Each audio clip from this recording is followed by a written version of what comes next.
con otro tema porque, como sabemos, los eventos traumáticos en la niñez suelen tener un impacto psicológico que predispone al individuo a enfermedades psicológicas, a enfermedades psiquiátricas a corto y a largo plazo, además de todas aquellas consecuencias como el impacto del trauma en la niñez a nivel neurobiológico.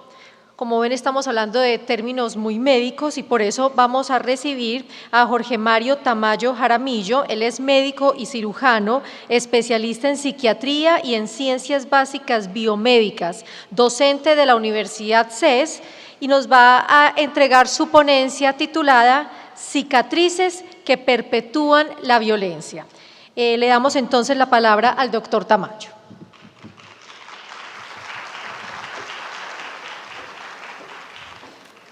Gracias. Bueno, muy buenas tardes. Un placer estar acá y de nuevo gracias a la Alcaldía de Medellín, a la Primera Dama y a todas las corporaciones y compañías y empresas que son aliados de este proyecto.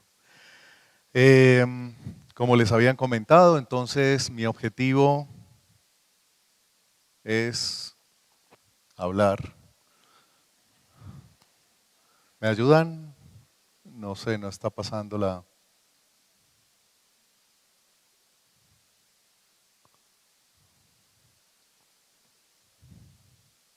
el verde y no pasa.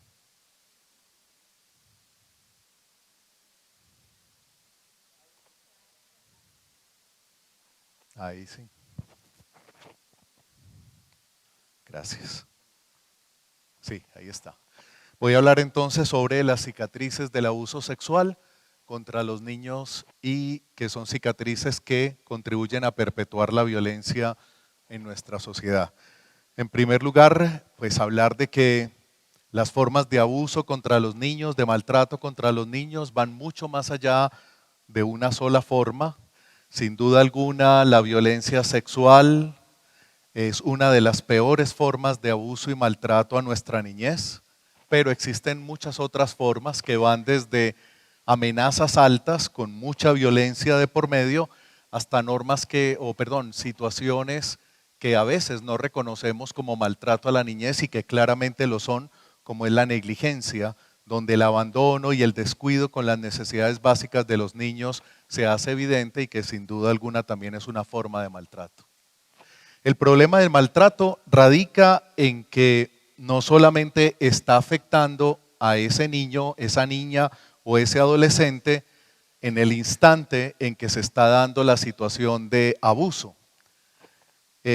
Lo peor de todo esto, y por eso hablamos de cicatrices, es que estas experiencias de abuso pueden llevar a consecuencias que duran toda la vida de la persona y pueden ser situaciones que incluso se transmitan a generaciones venideras.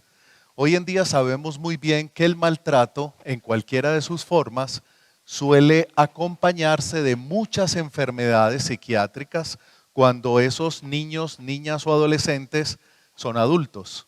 Se ha descubierto entonces que estos niños luego van a tener depresiones o trastorno bipolar o trastornos de ansiedad, o estrés postraumático, agresividad, personalidad antisocial, alcoholismo, suicidio, trastornos como bulimia y anorexia y también consumo de drogas.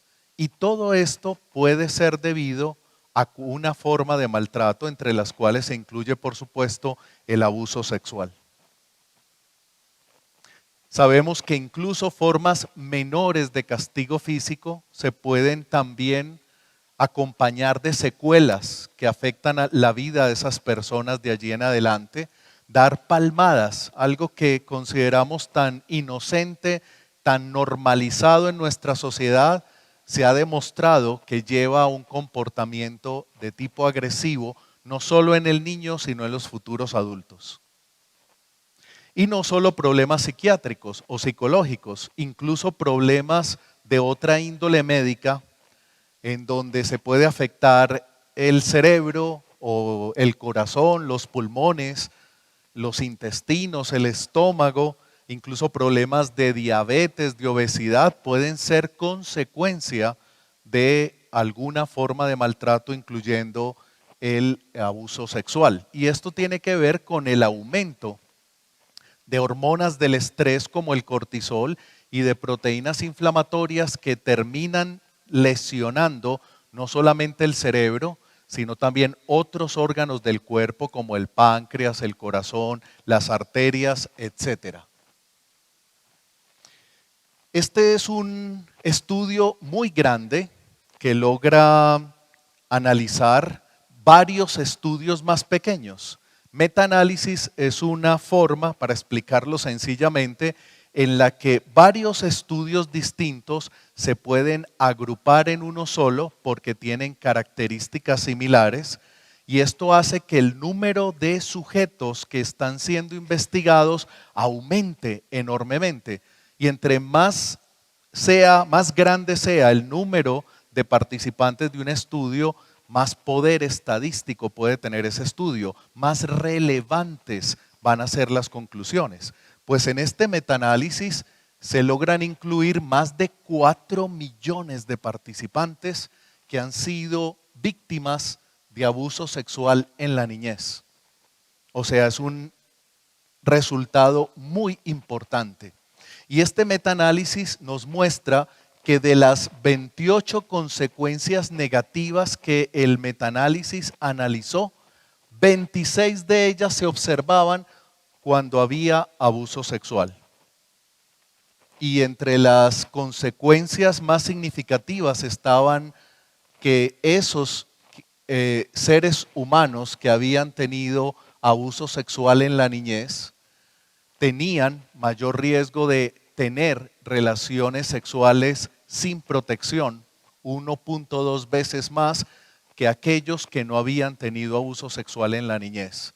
Los otros problemas fueron obesidad, dolor, drogodependencias, 2 veces más riesgo de intentos suicidas. Si alguien, siendo niño, niña o adolescente, tuvo abuso sexual, la probabilidad de que ahí en adelante tenga un comportamiento suicida es 2 veces mayor que el resto de la población. Pero ese niño, niña o adolescente que fue víctima de abuso sexual también puede ser un futuro pederasta o puede tener sexo abusivo contra otros adultos. Y el riesgo es muy elevado, 2 veces más. O puede tener autolesionismo, como ya nos lo explicaron, depresión y ansiedad casi 3 veces más que el resto de la población, o trastornos de personalidad como esta que se llama limítrofe, en la cual la persona tiene pobre control de sus impulsos, con muchos altibajos emocionales, con mucha dificultad para mantener una estabilidad emocional y saber enfrentar los diferentes retos que tiene la vida. Dicho de otra manera, es una persona que va a tener muchos problemas para relacionarse con las otras personas, y esto como una consecuencia de ese abuso sexual. Esto se puede ver hasta 3 veces más respecto al resto de la población. Sin duda alguna, entonces, el abuso sexual deja huellas, secuelas, cicatrices que duran toda la vida. Y también se ha estudiado si el abuso sexual tiene un impacto diferente según el género del niño o del adolescente. Han tratado de mirar si, por ejemplo, el hecho de ser niña o de ser una adolescente puede tener peor desenvolvimiento o mayores consecuencias, sobre todo en la adultez, comparado con los niños o adolescentes varones que hayan sido abusados sexualmente. Este es un estudio con más o menos 6,000 casos de abuso sexual dados o perpetrados a niños, y se demuestra que las mujeres que ahora ya son adultas y que fueron víctimas de abuso sexual tienen un mayor riesgo que los que en ese entonces eran niños de sufrir trastornos psiquiátricos durante la adultez. Este estudio nos muestra algo que ya otros estudios venían mencionando, y es que también hay un componente de género y que las niñas son todavía más susceptibles al riesgo de este tipo de abusos que los niños, no queriendo con esto decir que a los niños no les pasa nada. Se demostró, por ejemplo, que la depresión, el trastorno bipolar y las crisis de pánico fueron más comunes en esas mujeres que fueron abusadas de niñas que en los hombres que fueron abusados de niños. Y que el riesgo de presentar trastornos psiquiátricos en esas mujeres era mucho mayor cuando esas niñas en ese entonces conocían al abusador o eran víctimas de ataques o abusos sexuales repetidos, constantes, permanentes, durante semanas, meses o incluso años. En este estudio se está tratando de evaluar si aquellos niños que fueron maltratados siendo pequeños o menores de edad tenían luego mayor número o riesgo de trastornos psiquiátricos cuando eran adultos. Y estos riesgos o abusos más bien se clasificaron en 3 grupos. Un grupo de niños que habían tenido traumas leves, pueden ser esas palmadas de las que les comenté que nos parecen tan inocentes, pero que también dejan cicatrices. O podría ser un trauma múltiple pero sin abuso sexual, o podría ser un trauma múltiple con abuso sexual. Este estudio lo que buscaba era entonces mirar si el abuso sexual como tal representa un mayor riesgo para los niños en comparación con otras formas de maltrato en la niñez. Lo que el estudio descubrió es que nuevamente las niñas que habían sido sometidas a abuso sexual tenían 80%, casi 81% de riesgo de tener un trastorno psiquiátrico en la adultez. Casi todas. O sea, tú eres una niña, fuiste víctima de abuso sexual, además te maltrataban de otras formas, lo más seguro es que vas a tener un trastorno psiquiátrico cuando seas adulta. Y dentro de esos trastornos psiquiátricos están sobre todo los trastornos del afecto, depresiones, trastorno bipolar, que en las niñas y en los niños tienen una prevalencia alta y que podemos ver que en el caso de abuso sexual es del orden del 67%. Entonces, el nuevo elemento es que si fuiste víctima de abuso sexual, sobre todo si eras una niña o un adolescente, lo más probable es que vas a tener una depresión o un trastorno bipolar en la adultez. También los trastornos de ansiedad, 52-53%, y también el trastorno de estrés postraumático que ahora nos mencionaban, aquel en el cual la persona tiene pesadillas constantemente sobre el evento traumático, tiene alteraciones severas de sueño, tiene lo que llamamos remembranzas, vive evocando esos eventos traumáticos. Cualquier estímulo en la vida cotidiana le recuerda el evento traumático y en ese momento sienten estar reviviendo el evento traumático con lujo de señales, olores, emociones, sensaciones, revictimizándose a cada momento. Pues el estrés postraumático se puede observar en el 48% de los niños que fueron víctimas de abuso sexual. Y el problema está en que muchos creen que el maltrato en la niñez, incluyendo el abuso sexual, es algo que va a pasar con el tiempo.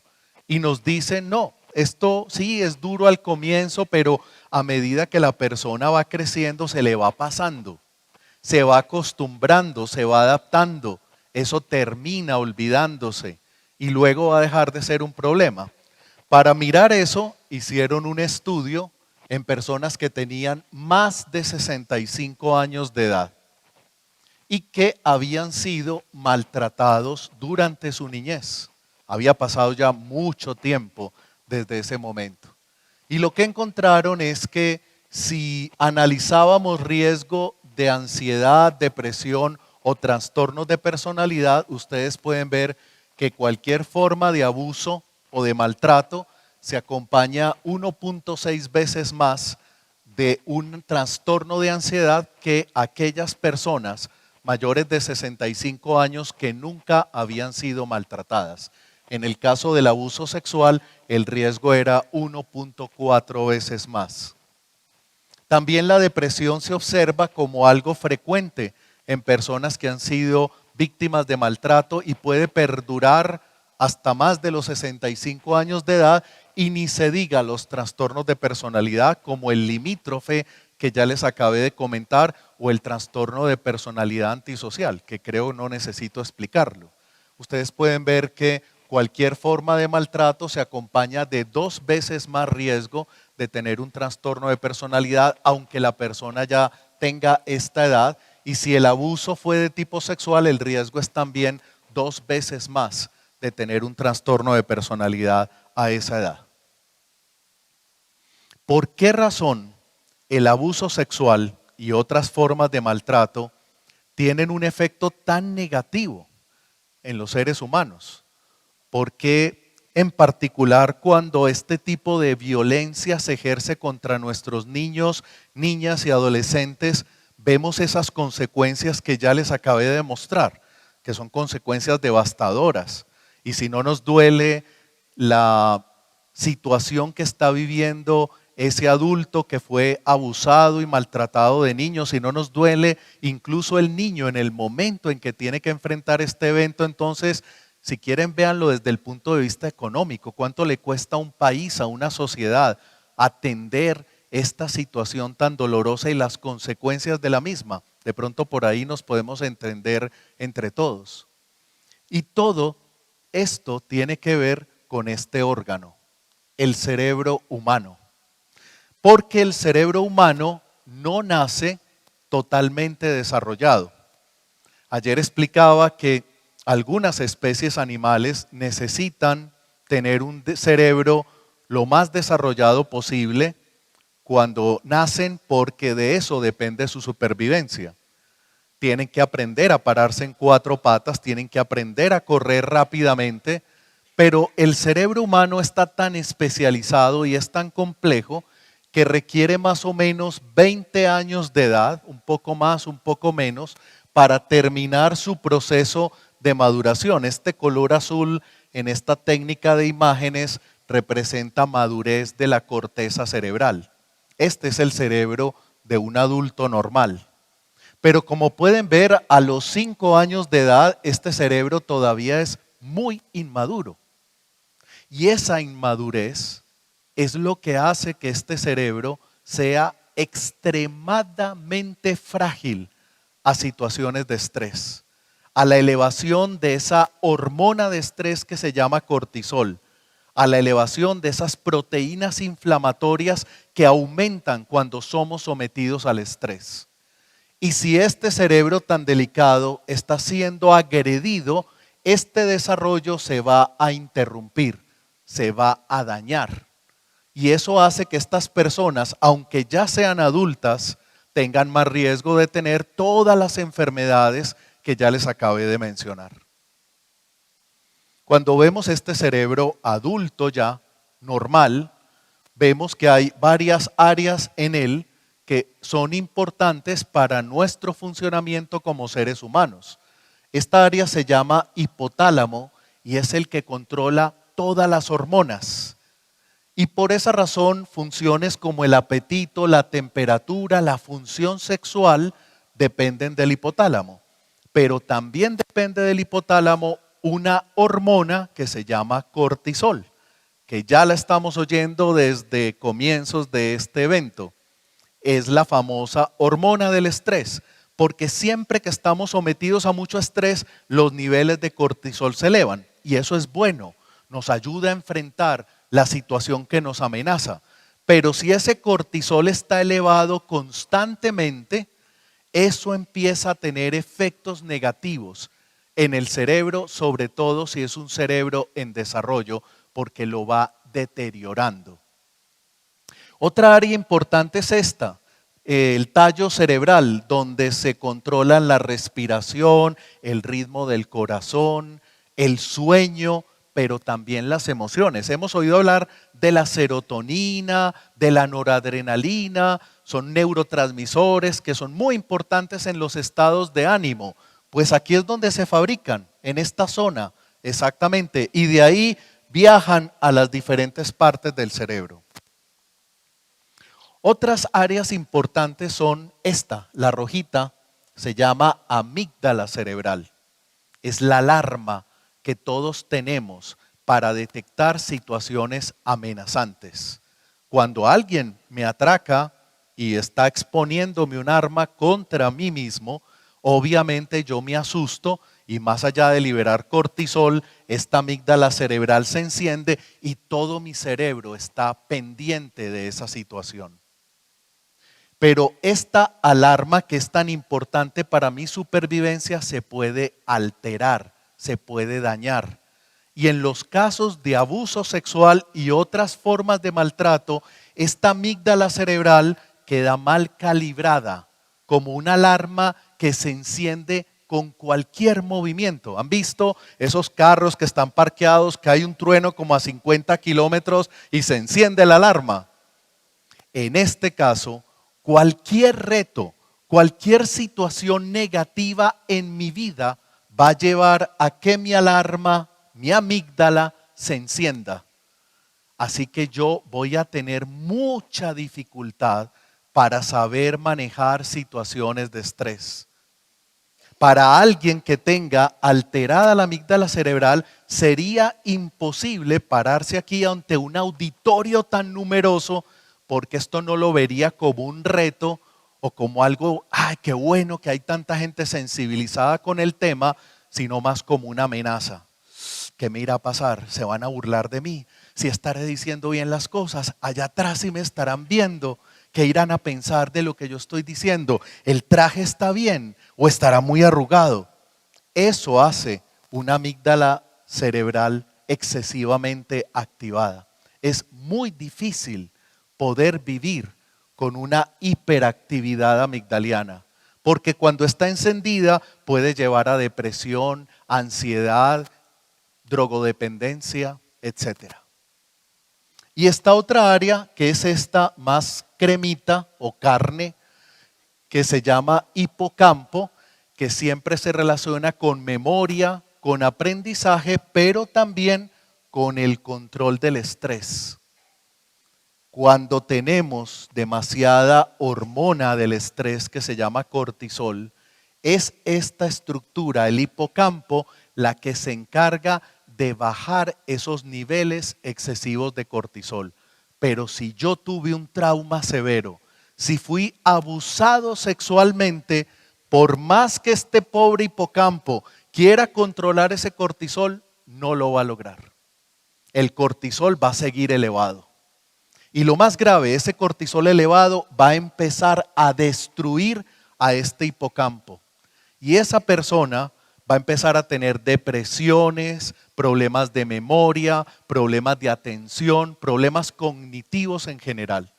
Esa es la importancia de entender, así no sea nuestro tema o nuestro trabajo, especialidad, profesión, por qué razón estas estructuras cerebrales las debemos conocer.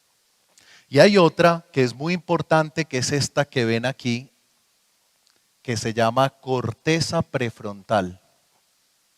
Porque esa es el área cerebral que nos distingue de otras especies, incluso de otros primates.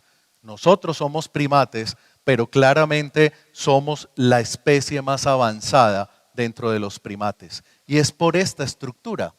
Porque en esta parte del cerebro es donde se dan funciones como el juicio, ser capaz de analizar una situación, de interpretarla y de tomar una decisión o una acción a raíz de lo que yo estoy observando o lo que yo estoy captando. La planeación, la capacidad de anticiparme, de imaginar qué va a pasar si yo hago una u otra cosa diferente. El control de los impulsos y de las emociones. Si esta área en particular, la corteza prefrontal, se ve dañada por el abuso sexual y otras formas de maltrato, pueden entonces concluir que todas esas funciones se van a ver alteradas. Voy a tomar malas decisiones, voy a ser impulsivo, voy a ser una persona que no controlo mis emociones y voy a ser irritable, agresivo, y fuera de eso no voy a saber planear mi vida y por lo tanto no soy capaz de anticipar lo que me puede poner en riesgo a mí o a los demás. Entonces, si hay situaciones de estrés que activan la amígdala, que ya la vimos, esa estructura que es como una alarma cerebral que se encuentra en esta zona, el hipotálamo produce hormonas que hacen que se aumente el cortisol. Glucocorticoides es lo mismo que el cortisol. Y ese cortisol elevado empieza a dañar el cerebro, a destruir partes del cerebro que son importantes para el manejo del estrés y de mis emociones. Por esa razón, este estudio es tan importante, porque se evalúa cuál es la cantidad de cortisol que se aumenta en personas que tienen depresión y que fueron abusados sexualmente en la niñez.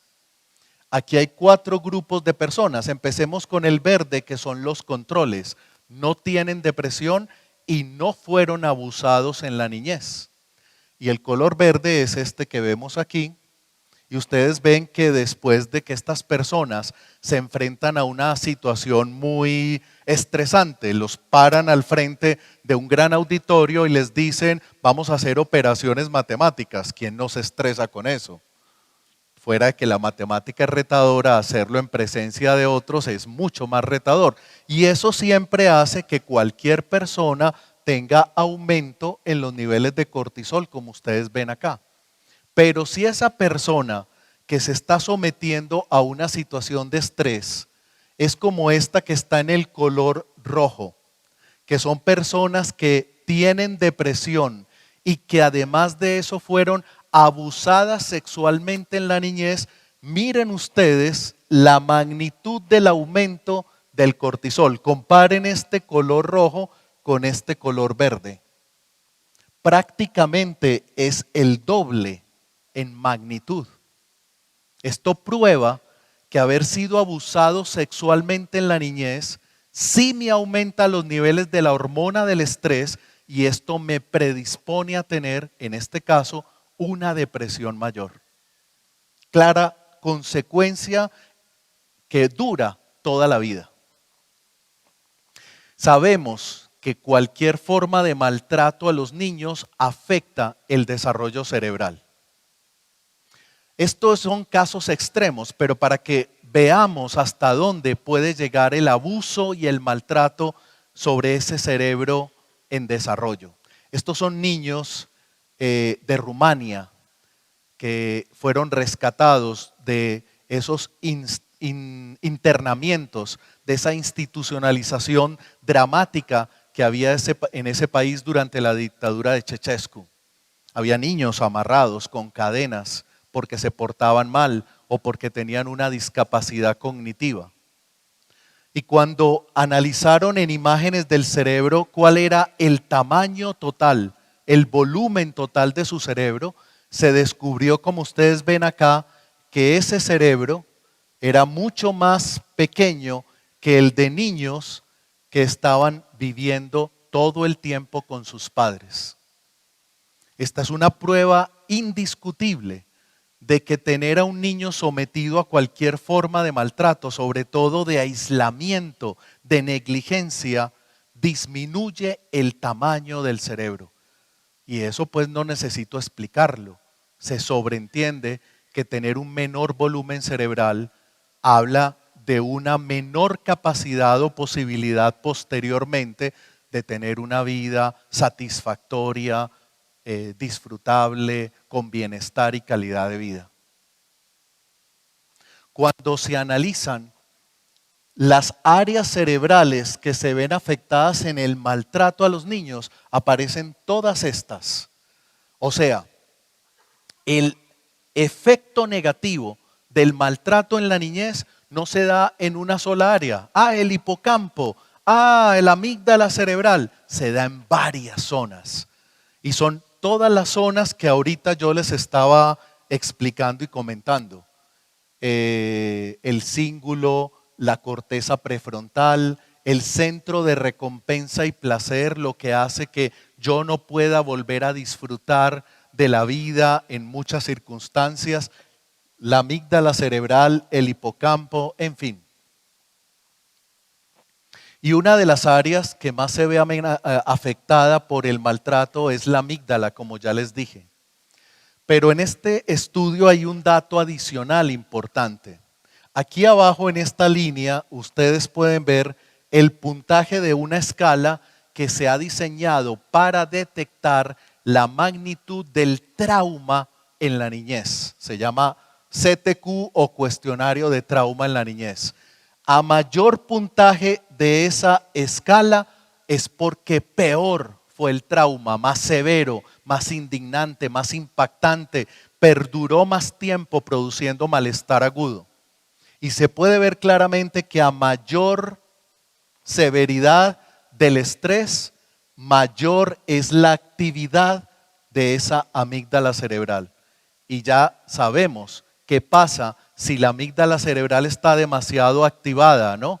¿Se acuerdan del carro y el trueno a 50 kilómetros activándose por cualquier cosa?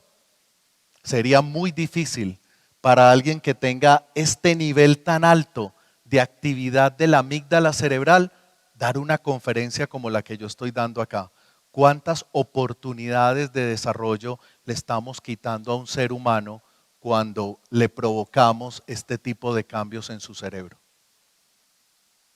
Y por esa razón, esos que tienen la amígdala muy activada, los que están en color azul y que fueron maltratados, son también los que tienen mayor riesgo de depresión cuando son adultos. Por eso la línea azul va de abajo hacia arriba.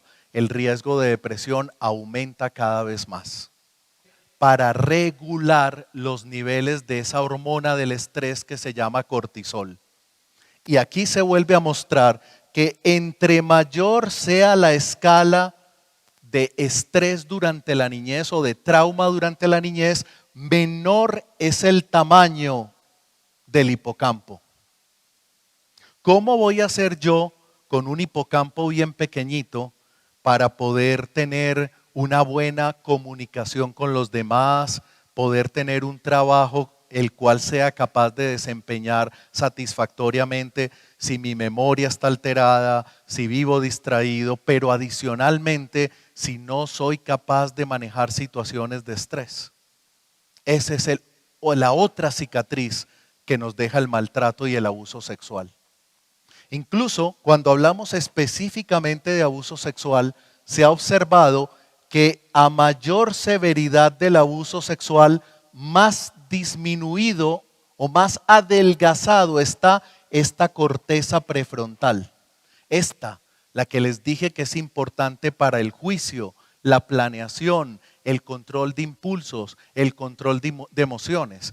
Si esta es el área del cerebro que nos identifica como seres humanos y el abuso sexual se encarga de lesionar esa área cerebral, ¿cómo podemos pretender que esta persona pueda realmente tener todas esas funciones que deben caracterizar adecuadamente a un ser humano cuando es adulto? Y lo otro que afecta el abuso sexual son estas áreas sensoriales. Está mejor en esta gráfica. Estas áreas sensoriales son las encargadas de los órganos genitales y de las áreas genitales circundantes. Dicho de otra manera, una mujer, una niña más bien, o un niño víctima de abuso sexual empieza a tener una alteración, un adelgazamiento en esa parte del cerebro que le va a impedir por el resto de la vida tener un disfrute sexual adecuado. El abuso sexual, contrario a lo que muchos erróneamente creen, no es algo que lleva a que los niños adquieran experiencia que se han visto ese tipo de casos y de justificaciones. Lo que pasa en algunos pueblos de Antioquia, en donde el padre es el inductor de la sexualidad de sus hijas. Nos mostraban las cifras de ese municipio en particular, porque se cree que la mejor manera de que tengan un desarrollo sexual adecuado es a través de la inducción que el padre generosamente hace a la sexualidad. No, es todo lo contrario. El abuso sexual, especialmente en las niñas, conduce a alteraciones cerebrales que les impiden disfrutar la sexualidad satisfactoriamente. Les dañan la sexualidad por el resto de la vida. Si eso no es grave, no sé qué es grave entonces. Y otro aspecto que es importante tener en cuenta es que el abuso sexual no solamente afecta a la persona que lo padeció. Esa niña que va a tener mucho dolor durante su niñez, durante su adolescencia, o durante su adultez, o durante su senectud. Ya vimos, 65 años de edad o más y todavía tenían depresión y todo tipo de enfermedades. Lo triste de esta historia es que ese abuso puede transmitirse luego a las futuras generaciones. Voy a tratar de explicar, espero ser muy claro con esto porque es algo complejo, pero voy a tratar de hacerlo lo más sencillo posible, ese concepto que se llama epigenética, en el cual el ambiente, las experiencias negativas de lo que pasa a mi alrededor pueden afectar mis genes, lo que dice cuál es mi estatura, lo que de alguna manera determina la forma de mi nariz, lo que determina mi calvicie. Eso no es más genético, no hay nada más genético que eso. Esto se llama apellido Gómez, demostrado. Gómez de Jericó, de ahí viene la calvicie mía. Eso es genético. Y me puede echar penca de sábila, minoxidil, lo que sea, condenado. Hasta que un día dejé de pelear contra mis genes y le decidí pasarle máquina a esa vaina. Y ya sí estoy más tranquilo, afortunadamente. Pero eso es genético.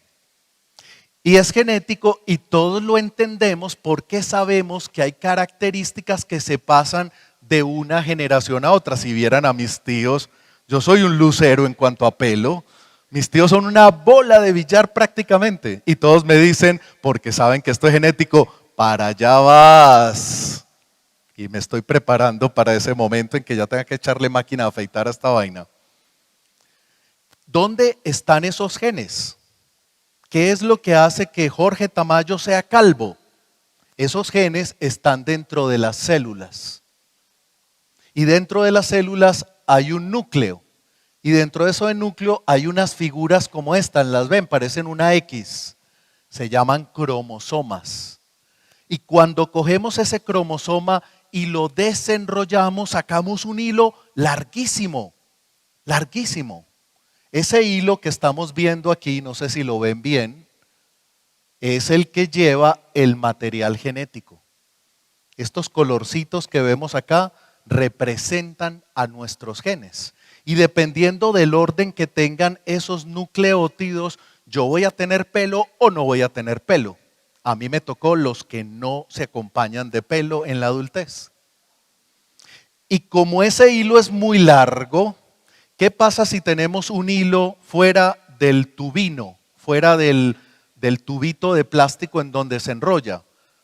Se daña, se puede cortar muy fácilmente o se enreda, forma nudos. Entonces la mejor manera de tener el hilo bien preservado para coser la ropa en un futuro y no andar comprando hilo por cada roto es en un tubino bien enrolladito. ¿Y cómo hacemos cuando enrollamos ese hilo en ese tubino? Para que no se desenrede solo, le ponemos alguna cosita, una cinta engomada o un alfiler, y clavamos el extremo del hilo que quedó sobre el resto. Eso ya lo hacían nuestros genes hace miles de millones de años con la evolución. Ese hilo, como ustedes ven aquí, se enrolla en estas proteínas llamadas histonas y de esa manera enrollado se mantiene protegido. Porque la información que hay en estos genes es muy importante. Pilas, enrolle bien ese material genético de Tamayo porque de pronto le sale pelo y tiene que ser calvo por evolución.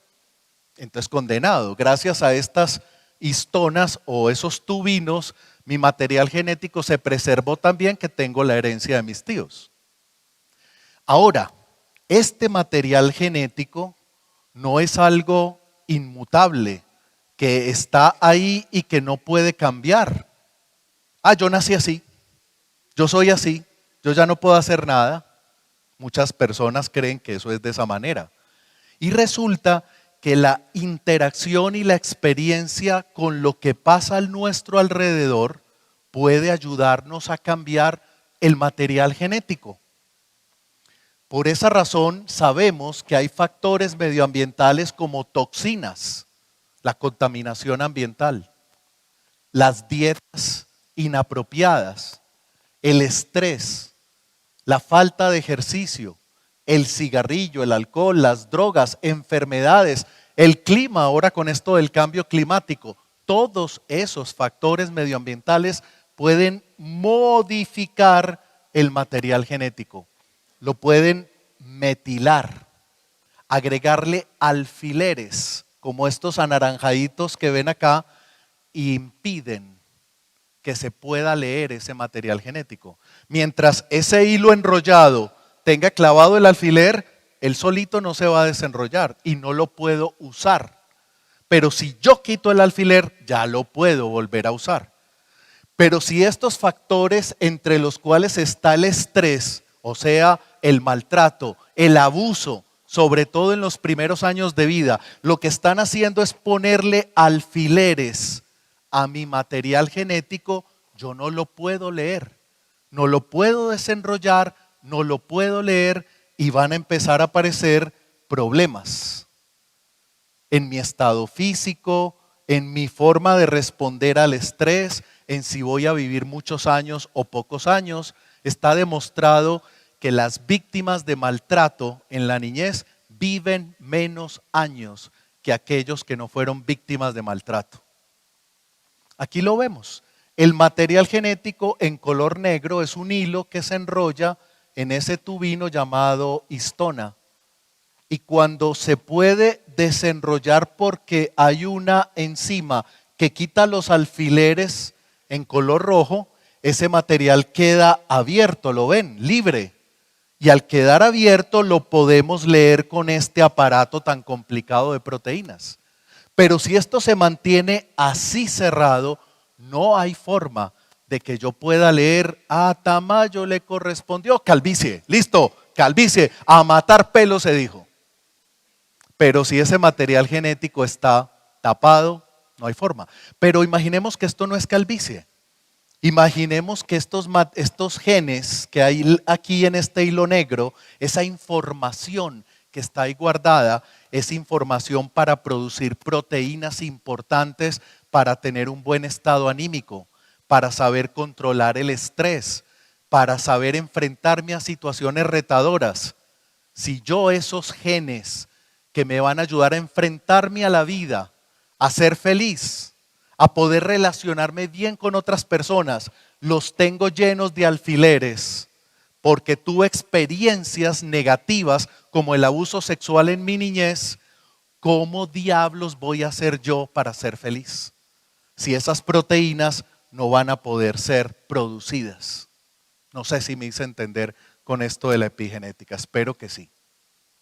Por esa razón este estudio muestra que cuando los niños son abusados sexualmente, hay una proteína de esa hormona llamada cortisol que tiene alfileres clavados. Ahí, aquí se ve. Hay mayor número de esos alfileres que impiden leer ese material genético y por eso las personas que fueron víctimas de abuso sexual van a tener tantos problemas para controlar la hormona del estrés. Y esa hormona del estrés elevada todo el tiempo empieza a dañar el cerebro y a producir depresión, ansiedad, etcétera. Ya que entendemos el concepto de epigenética, brevemente les muestro este estudio que es muy impactante. Porque si a mí esos genes se me pueden bloquear con esos alfileres, la pregunta es, ¿eso me afecta únicamente a mí, que fui la víctima de abuso sexual? ¿O podría afectar a mis hijos también? Este estudio habla de mamás que fueron abusadas cuando eran niñas. Ellas eran niñas, fueron abusadas, crecieron, decidieron tener hijos o no lo decidieron, pero igual los tuvieron. Y la pregunta es, si esos hijos que tuvieron esas mujeres que fueron abusadas en la niñez van a tener problemas más adelante, así a ellos no les haya pasado nada. ¿Cómo se puede medir ese problema? Si esos hijos adolescentes de ellas tienen depresión o no. Y lo que este estudio mostró es que podemos clasificar el abuso de 0 a 5, siendo 0 ausencia de abuso en la niñez de la ahora madre y 5 abuso severo en la niñez de la ahora madre. Y lo que el estudio mostró es que claramente el abuso moderado a severo se acompaña de un riesgo de 250% más de depresión en sus hijos adolescentes. Esos hijos adolescentes no han vivido ningún maltrato, ningún abuso sexual. Esa mamá se encargó de protegerlos. Pero como ella vivió el abuso sexual, esos hijos nacieron con ese problema de que el alfiler no deja leer ese material genético. Y esto nos permite afirmar que el abuso sexual y otras formas de maltrato no afectan solo a la víctima, pueden afectar a las futuras generaciones. Ya estoy terminando. ¿Cómo tratamos esto? Pues hay medicamentos, hay psicoterapia, pero hay una realidad que no podemos ocultar. Porque no falta el que diga, les damos tratamiento a todos y se acaba el problema. Este es nuevamente un metaanálisis, nos muestra que cuando damos tratamiento, por ejemplo para la depresión, las personas que fueron víctimas de abuso sexual y maltrato responden menos a los tratamientos que aquellas que no tuvieron ese triste evento.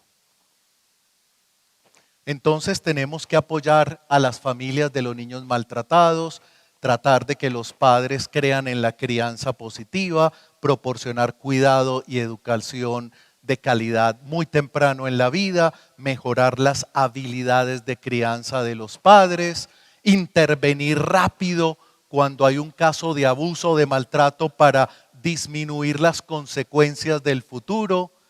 Que todos nosotros, como estamos haciendo acá el día de hoy, tengamos mejor comprensión de lo que implica el abuso sexual y las diferentes formas de maltrato, y capacitar a los médicos y a los abogados y a los jueces y a los comisarios de familia para que realmente seamos capaces de detectar este tipo de situaciones que tienen esas cicatrices tan espantosas. Quería para terminar mostrarle las conclusiones. El abuso sexual es una de las formas más severas de maltrato a los niños y suele darse por una persona de confianza del niño. Usualmente un padrastro, pero también los padres, los tíos, los abuelos. La mayoría de las veces es un familiar, un adulto familiar. El abuso sexual en los niños los expone a tener mayor riesgo de enfermedades o trastornos psiquiátricos como depresión, ansiedad, estrés postraumático, drogodependencias, etc. Y por último, el abuso sexual en la niñez se asocia a alteraciones de las áreas cerebrales que se encargan del manejo del estrés, del disfrute sexual y de las emociones. Y no solo pueden persistir esas alteraciones toda la vida de esa persona, sino que también pueden transmitirse a futuras generaciones. Muchas gracias.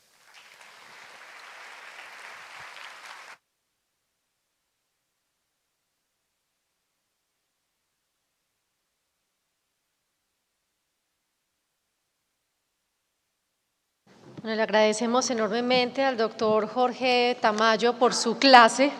Quienes no estamos en el área de la medicina aprendimos mucho, fue completamente claro para nosotros y eso lo valoramos.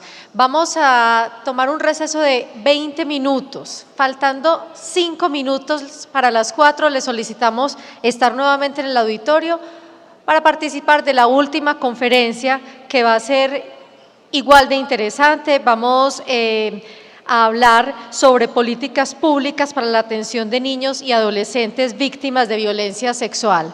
Así que les solicitamos no irse muy lejos, si van a salir no dejar ninguna pertenencia en el auditorio y faltando 5 minuticos para las 4 los esperamos nuevamente.